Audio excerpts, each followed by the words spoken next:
there is a surge of political intolerance that is happening right now, which the government has found it difficult to contain.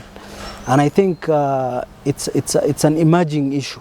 It does not mean that Noordin is not doing his job the way he's supposed to do. Kenyans and some few Kenyans from very specific regions feel like we have received more than our share.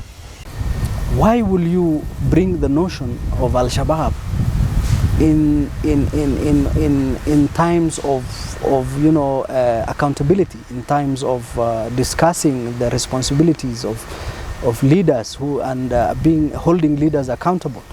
Give us the leverage and the liberty you have accorded every other community that has held these positions. Well, thank you, Suleiman, for welcoming me into your channel. Thank you for having time with me. Noordin Haji is the Director General for the National Intelligence here in Kenya. And I believe it is the right of every Kenyan, the right of every responsible citizen to talk about their leaders, people who hold public offices, people who have a mandate with the people of Kenya to serve and work on their interests. So away from that, I think the first time Noordin Haji came into the limelight is when the former Deputy President Rigathi Gachagua came out and picked on him unfairly, I believe, to blame him for the Genz demonstrations that were happening and the violence that occurred during the demonstrations. And he has argued that he is incompetent and did not discharge his responsibilities the way he should have. That's the first time I think Rigathi Gachagua opened the lead on this trending topics on Noordin Haji.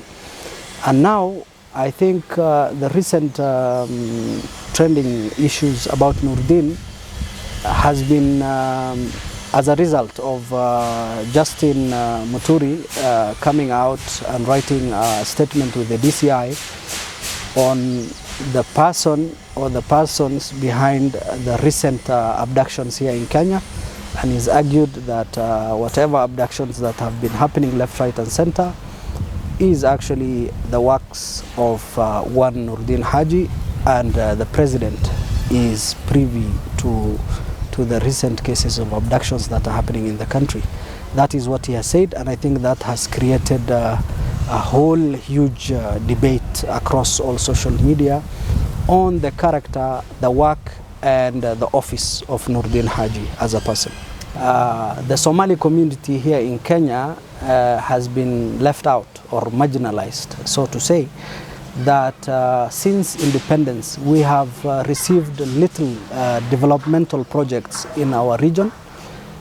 We have received little or no government jobs and appointments in terms of sharing the national cake, and I believe that has culminated to the point that the region felt left out in terms of being part and parcel of the broader Kenya and the progress and developments that happen in Kenya.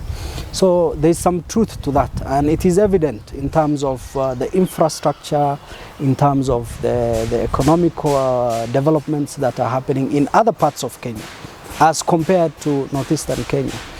And so that is very true, and indeed it is very true. I have had the privilege of traveling around different parts of Kenya, and I feel jealous of the development that happens in other parts of Kenya as compared to northeastern.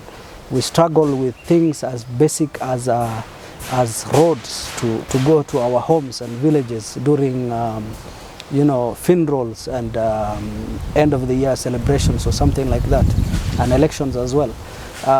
When it rains, some schools are cut off because of roads that are very porous and inaccessible when they're doing the national exams just like every other part of the country.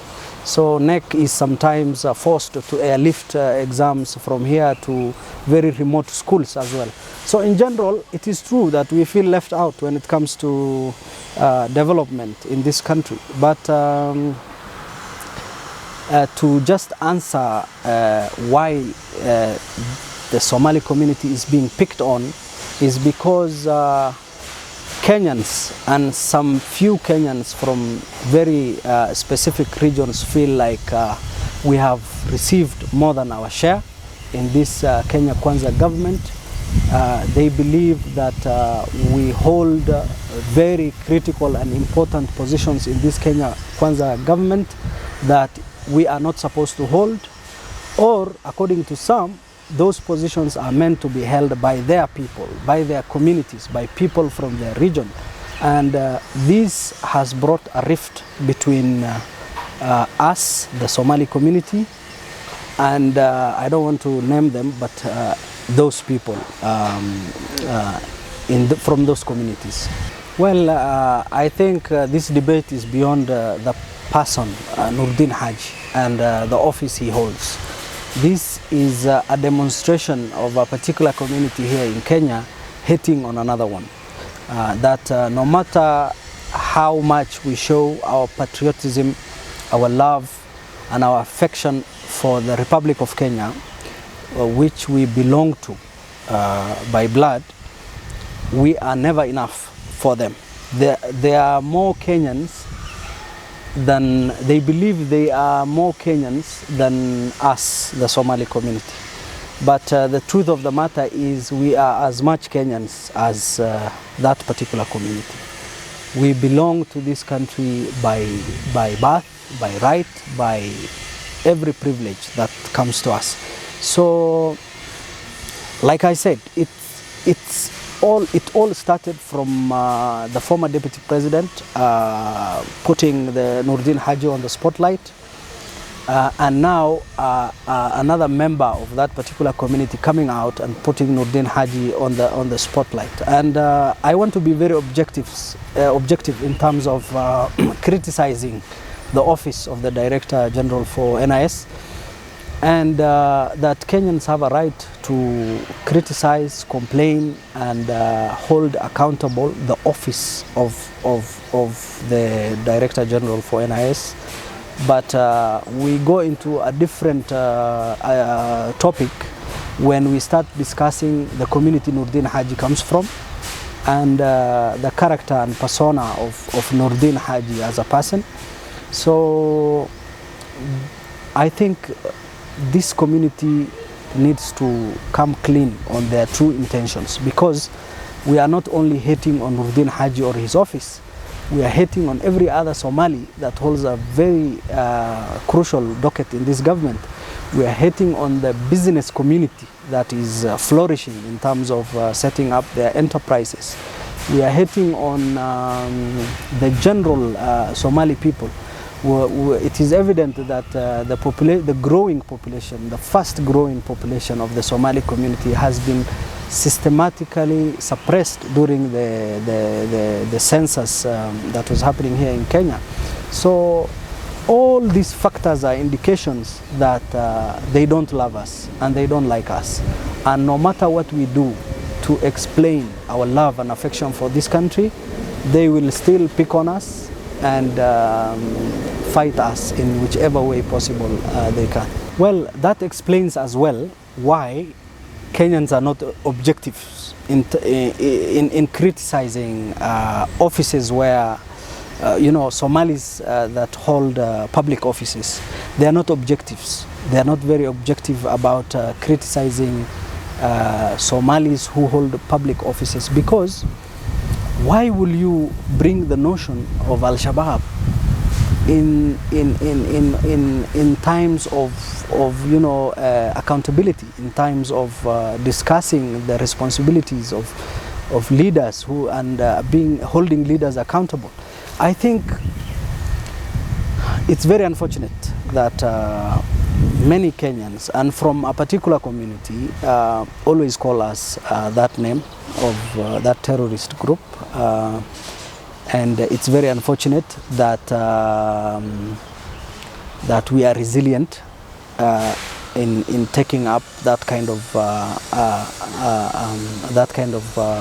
sayings from this community.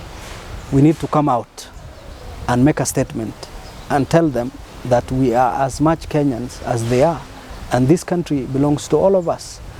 It does not mean that you coming from a particular community does not give you the right to be more Kenyan than myself, who is a Somali. So this country belongs to us. We have shown, and I was always talking about this, we have shown more patriotism, more love, more affection for this country than any other Kenyan community out there. We have come out as people who are patriots during difficult times to save the honor and name of this nation.